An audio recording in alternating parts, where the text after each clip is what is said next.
Baik, sebelum beliau melanjutkan aktivitasnya, diberi kesempatan untuk beliau untuk mengajukan pertanyaan 2-3 orang, tidak banyak-banyak ya, karena sudah ada agenda lain untuk beliau. Assalamualaikum warahmatullahi wabarakatuh. Assalamualaikum. Saya Wali Santri dari Jalan Muslim. Saya dari Kota Sumatera. Ya. Saya ingin bertanya, saya punya pengalaman atau pendidikan yang jauh dari agama. Seperti kita sampaikan tadi, kalau ingin menjadi anak itu soleh atau seorang kafir, bapak itu soleh itu atau seorang kafir itu, bagaimana saya dari kecil ya pendidikan yang Islami, cuma sekarang ingin anak itu solehan atau surga, ini bagaimana masalahnya? Terima kasih atas pertanyaan. Bapak Ibu sekalian, alhamdulillah Pak. Adalah rahmat Allah, kasih sayang Allah kepada kita semua, termasuk pada Bapak yang saya cintai karena Allah. Tidak ada pertanyaan, tidak ada masalah yang kita hadapi di dunia ini kecuali pasti dalam Islam ada jawabannya. Pasti dalam Quran dan Sunnah ada solusinya, sehingga kita tidak perlu solusi dari luar. Imma jawabannya binasis sahih, dengan nas yang jelas Quran dan Sunnah. Yang kedua, wa imma bil istinbat, bil ijtihad, dan itu kerjanya ulama. Jadi bagaimana kalau kita atau saya punya masa lalu kelam, Bapak Ibu sekalian?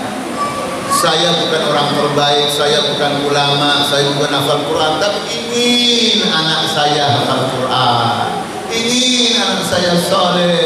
Sementara masa lalu saya, wahai saudaraku, masa lalu yang kelam. Bapak jawabnya apa? Bapak Ibu bisa menjadi yang terbaik walaupun pernah salah. Bapak Ibu sekalian bisa yang terbaik walaupun pernah berbuat dosa. Bapak Ibu, ini jawaban menghibur atau ada dalilnya? Dua-duanya, dia menghibur, dia ada dalilnya.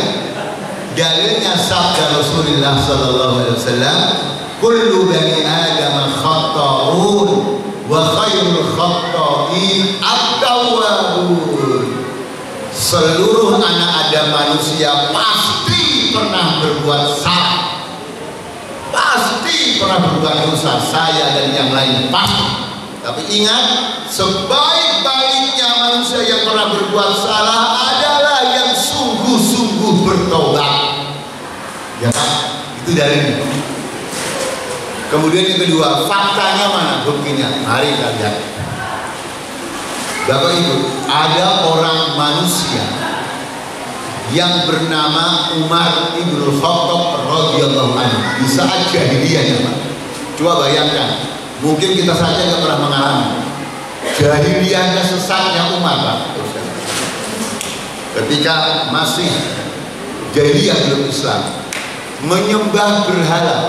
Berhalanya itu dibikin sendiri dari halawiyat, dari semacam ya manisan, dipahat sedikit demi sedikit menjadi patung, disembah. Begitu Umar bin Khattab menyembah dan dalam keadaan lapar, Tuhannya diapakan, Pak?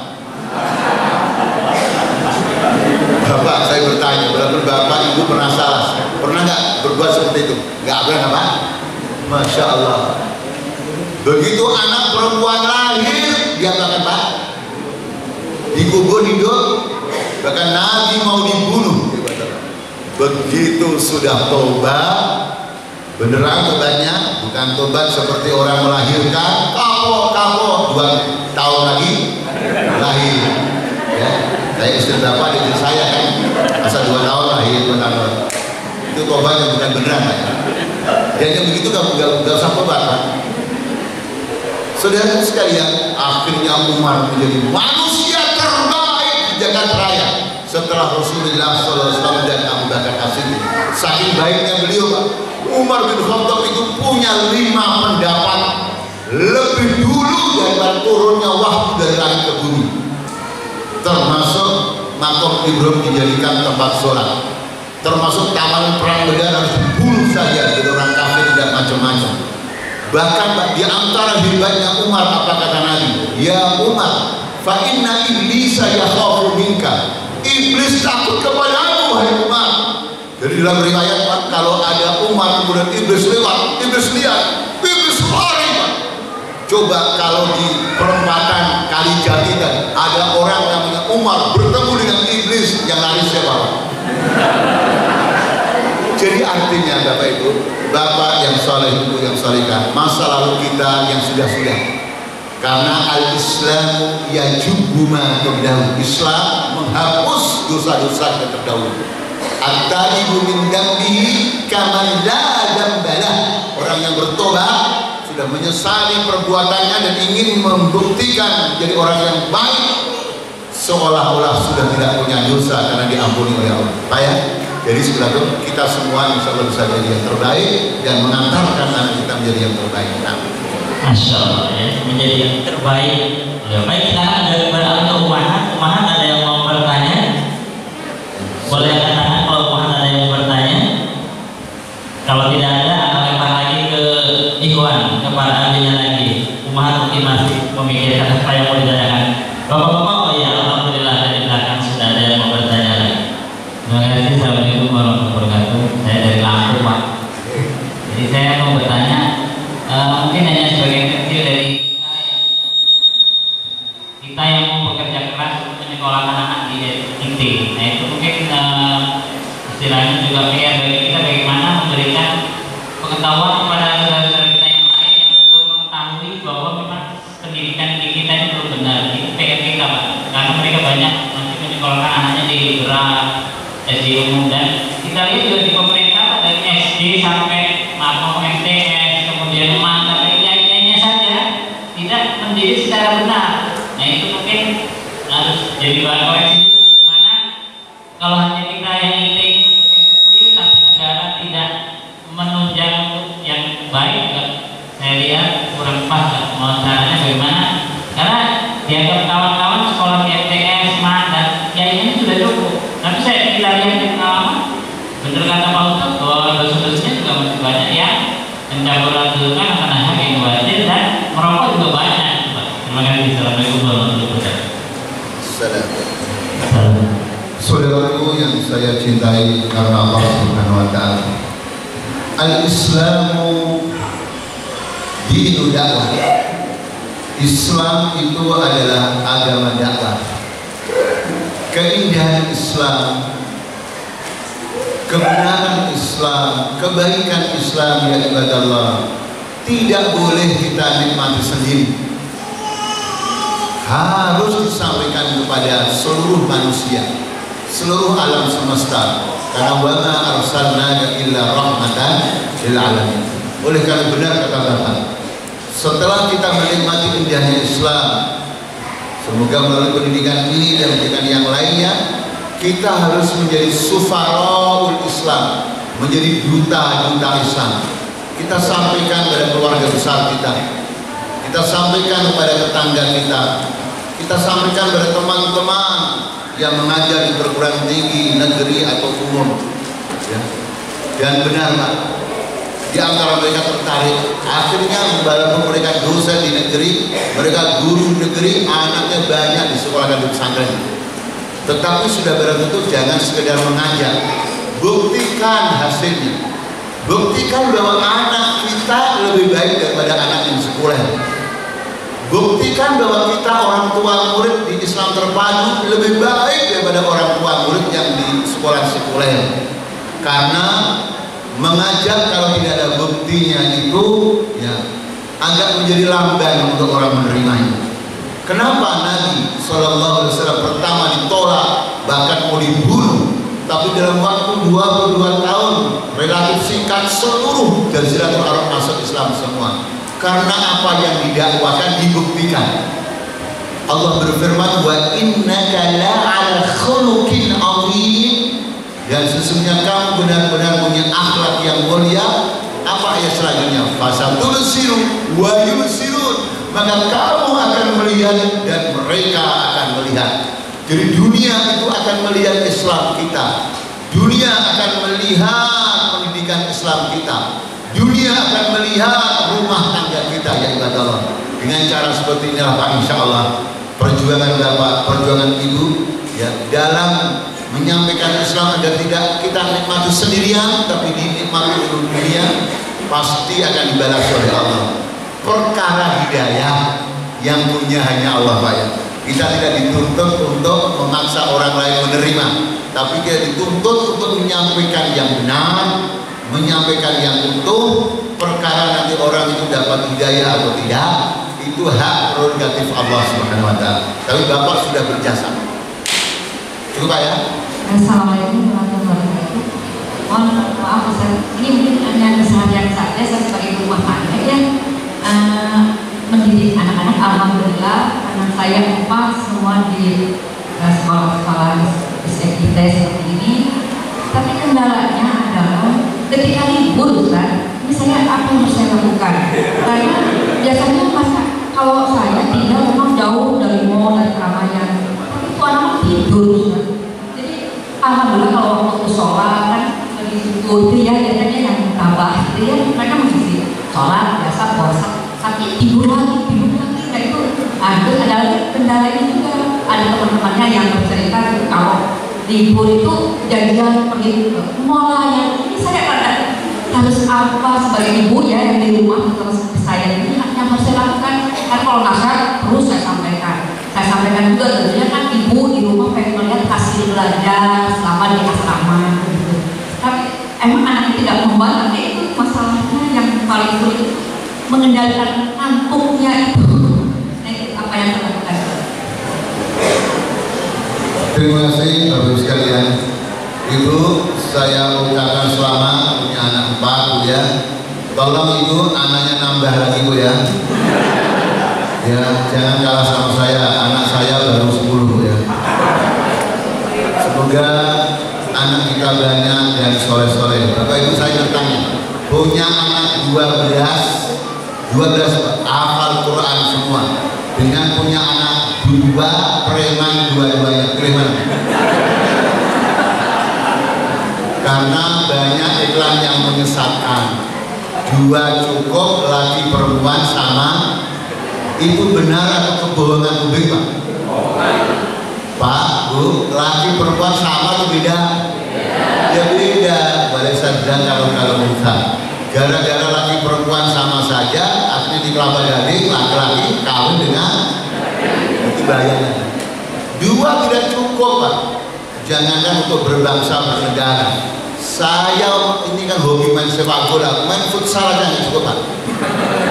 Makanya saya punya 10 masih kurang, karena saya juga hobi main sepak bola. Nggak ada ke-10-an, yang ada Pak. Ya, itu kelima ya. Nah, bagaimana mengatasi sebagian anak ketika liburan itu Pak tidur. Di pesantren soleh, sholat berjamaah. Di pesantren Nabi Ismail ngafalin sampai Isya. Terus habis subuh setoran pada ustadznya agar target 30 juz hafal. Tapi begitu di rumah, doanya adalah nawaitu an-nauma qada'an billahi ta'ala. Aku niat tidur qada' billahi ta'ala. Karena di pesantrennya kurang. Ya udah, begitu ya.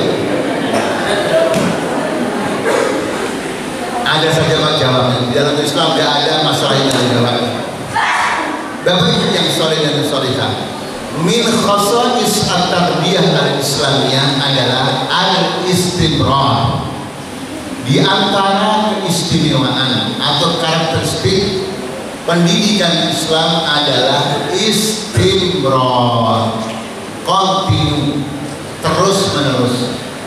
Nah, pertanyaan bagaimana Ustaz caranya terus menerus sementara anak kan kita punya libur 2 bulan, 2 pekan atau 1 pekan. Saya sering katakan, kalau libur ya ibadallah, rumah kita adalah pesantren kita, baituna ma'haduna. Jadi rumah kita pesantren kita. Siapa gurunya?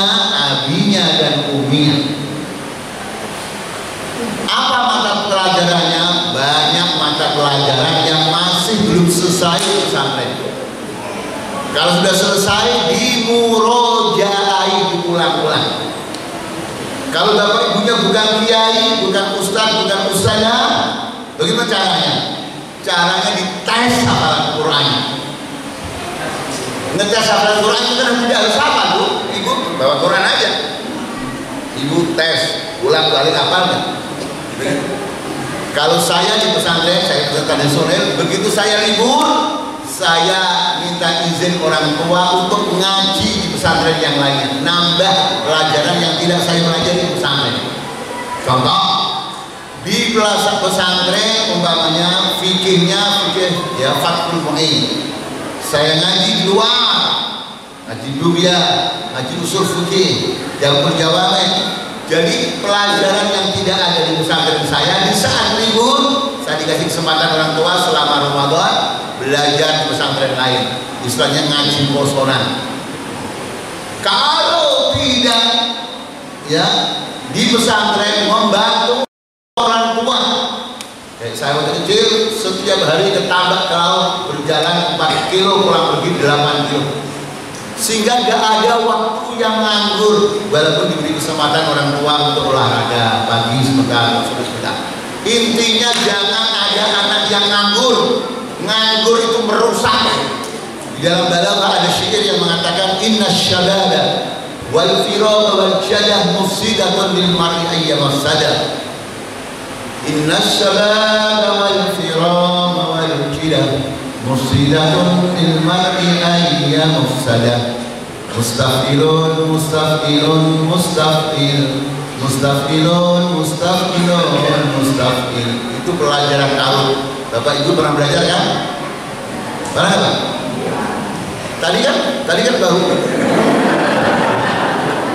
Inna syala, sesungguhnya pemuda, wal farag dan kosong, anggur dan mengapali dan bantu orang tua, boleh jadah punya uang banyak, orang kaya, itu mufsidatun merusak lil mar'i pada seseorang ayya mafsadah, dari mana kerusakan. Ketika anak muda liburan pulang orang tuanya kaya, perginya ke mall atau kemana Bu?